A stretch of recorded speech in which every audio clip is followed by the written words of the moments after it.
Don't settle for anything less than you can be. Make your life a masterpiece. This is a series about how Sigmund Freud's ideas about the unconscious mind have been used by those in power to control the masses in an age of democracy. Last week's episode showed how Freud's ideas spread throughout America in the 1950s. They were promoted by his daughter Anna and by Freud's nephew Edward Bernays, who invented public relations. He brought Freud's theories into the heart of advertising and marketing. A man like you, with a car like this. What they both believed was that underneath all human beings was a hidden, irrational self, which needed to be controlled, both for the good of individuals and the stability of society. But the Freuds were about to be toppled from power by opponents who said they were wrong about human nature. The inner self did not need to be repressed and controlled. It should be encouraged to express itself.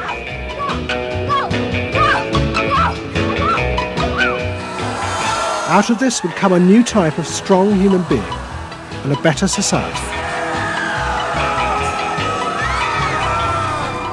But what in fact emerged from this revolution was the very opposite. An isolated, vulnerable, and above all greedy self, far more open to manipulation by both business and politics than anything that had gone before.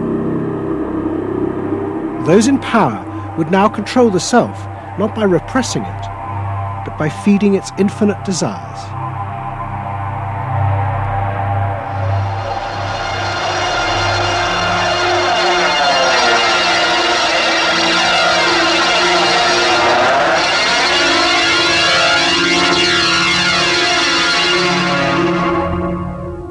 What goes on here is the liberation of feeling. In other words, feelings, not just memories, that have been suppressed. For example, screaming, crying, anger. You get a person who's really angry, and they're going to let it out. No! I could kill you. I'm an old man. Listen, I can't get all the strength into this that young people would get if they had those feelings. That wasn't bad. In the 1950s, a small group of renegade psychoanalysts began a new form of therapy. They worked in small rooms in New York City and encouraged their patients to express their feelings openly. I want help. I do. I want help. It was a direct attack on the ideas of the Freudian psychoanalysts, who had become rich and powerful, teaching Americans how to control their feelings. In Freud's work, you see, they were afraid of the feelings. They believed that what they wanted was contained people, very proper, doing the right thing and living a proper life. That's what they wanted. But not an intense emotional life. Freud wasn't emotional himself. He's an intellect, Freud. I was an intellect too, I know, but I'm also more than that now. The leader of this group was a man hated by Freud and his family. He was called Willhelm Reich. Reich lived an isolated life in a house he had built for himself in remote mountains near the Canadian border. Reich originally had been a devoted disciple of Freud's in Vienna in the 1920s. But he had challenged Freud over the fundamental basis of psychoanalysis. Freud argued that at heart, human beings were still driven by primitive animal instincts. The job of society was to repress and control these dangerous forces. Reich believed the complete opposite. The unconscious forces inside the human mind, he said, were good. It was their repression by society that distorted them. That was what made people dangerous. Reich and Freud had two fundamentally differing views about what was essential human nature. At its core, Freud saw an uncontrolled, violent, warlike, raging inferno of emotions. Reich said these things are not the way human beings are originally destined to be. They're the result of not permitting the original impulse to express itself.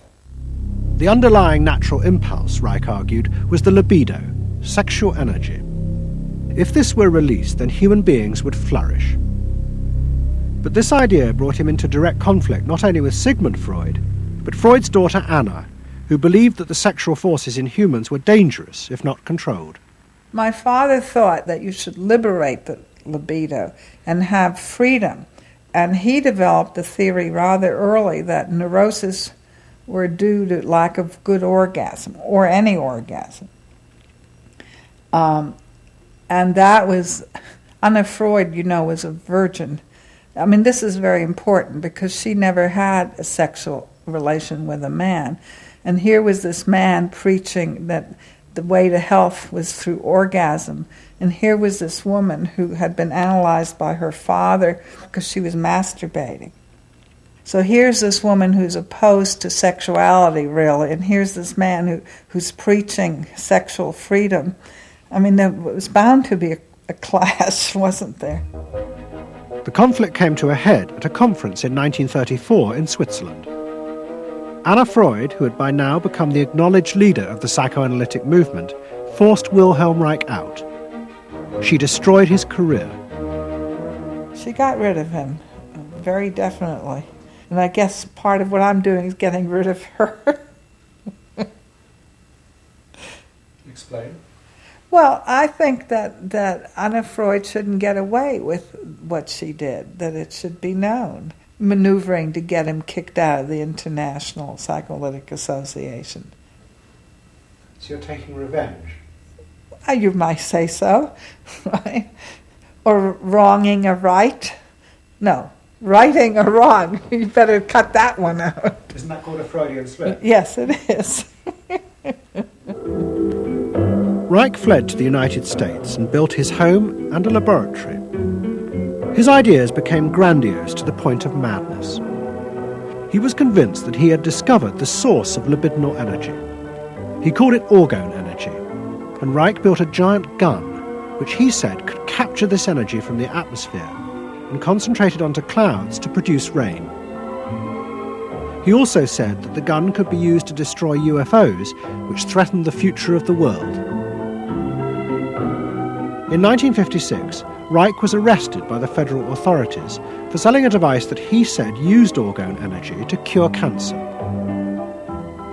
Reich was treated as a madman. He was imprisoned, and all his books and papers burnt on the order of the court. A year later, Reich died in prison. To the Freudians, it seemed as if their main threat had been removed forever.